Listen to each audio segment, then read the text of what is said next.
ഹരി ഓം. ദശകം 46, ശ്ലോകം 4. അയി ദുർവിനയാത്മക ത്വയാ കിമു മൃത്സാബദവത്സ ഭക്ഷിതാ ഇതി മാതൃഗിരം ചിരം വിഭോ വിദധാം താം പ്രതിജജ്ഞിഷേ ഹസൻ. ഇതിനകത്ത് പദങ്ങളൊന്നും അങ്ങനെ പിരിക്കാനായിട്ടില്ല. അയി ദുർവിനയ ആത്മക, ദുർവിനയാത്മക ത്വയാ, അയി ദുർവിനയാത്മക ത്വയാ കിമു മൃത്സാ ബദ വത്സ ഭക്ഷിതാ ഇതി മാതൃഗിരം, മാതൃഗിരം ചിരം വിഭോ, ഇതി മാതൃഗിരം ചിരം വിഭോ വിദധാം താം പ്രതിജജ്ഞിഷേ ഹസൻ, വിദധാം താം പ്രതിജജ്ഞിഷേ ഹസൻ.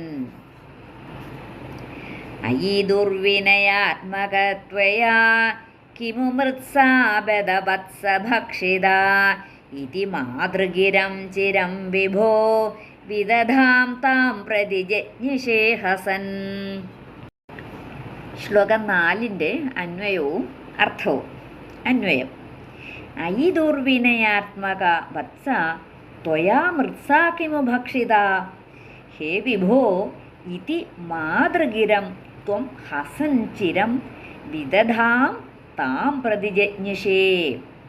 അയി ദുർവിനയാത്മക എന്ന് പറഞ്ഞിട്ടാണ് സംബോധന.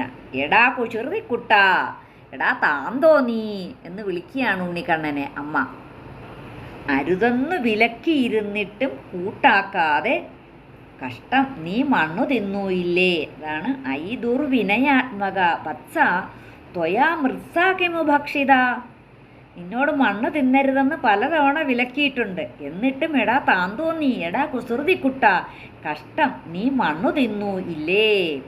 ഹേ വിഭോ ഇതി മാതൃഗിരം ത്വം ഹസൻ ചിരം വിദധാം താം പ്രതിജജ്ഞിഷേ. ഹേ വിഭോ, അല്ലയോ ഭഗവൻ, ഇതി മാതൃഗിരം എന്നിങ്ങനെയുള്ള അമ്മയുടെ ചോദ്യം. എങ്ങനെയുള്ള ചോദ്യം? നിന്നോട് മണ്ണു തിന്നരുതെന്ന് പറഞ്ഞിട്ടും കഷ്ടം നീ മണ്ണു തിന്നു ഇല്ലേ എന്നുള്ള അമ്മയുടെ ചോദ്യം. ഹസൻ ചിരം വിദധാം താം പ്രതിജജ്ഞിഷേ, അങ്ങന്ന് പുഞ്ചിരിക്കുന്നവനായിട്ട് വളരെ നേരം നിഷ്ഫലമാണെന്ന് അവൾക്ക് ബോധ്യപ്പെടുത്തി കൊടുത്തു. ചോദിക്കുമ്പോഴൊക്കെ ഒന്നും മിണ്ടാതെ പുഞ്ചിരിച്ചുകൊണ്ട് നിഷേധിക്കുന്നവനായിട്ട് നിന്നു.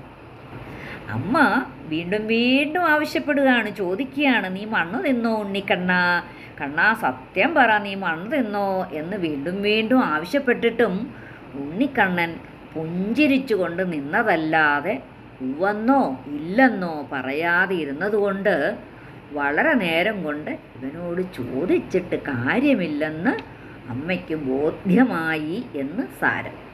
അപ്പം ഇവിടെ താം എന്നതിന് പകരം ത്വം എന്ന് ശ്യാമസുന്ദരകാരനും മറ്റും പാഠഭേദം സ്വീകരിച്ചിട്ടുണ്ട്.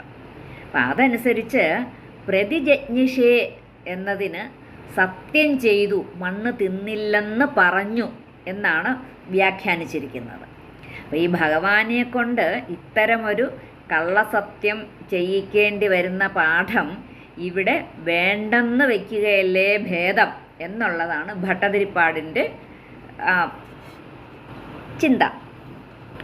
ദുർവിനയാത്മക എന്ന് വിളിച്ച ആ അമ്മയ്ക്ക് വളരെ നേരം വേണ്ടി വന്നു ഈ കുസൃതി മനസ്സിലാക്കുവാനെന്ന് ആ പറയുന്നതിലുള്ള ആ ഒരു മാധുര്യം എത്രമാത്രമാണെന്ന് സഹൃദയരായിട്ടുള്ള നമ്മൾ ചിന്തിക്കണം. അപ്പോൾ ഈ കുട്ടിത്തത്തിൻ്റേതായ ആ സ്വഭാവ മാധുര്യം, ഈ ബാലപ്രകൃതി, ഇതൊന്നും ഈ ഭാഗവതത്തിൽ ഇല്ല.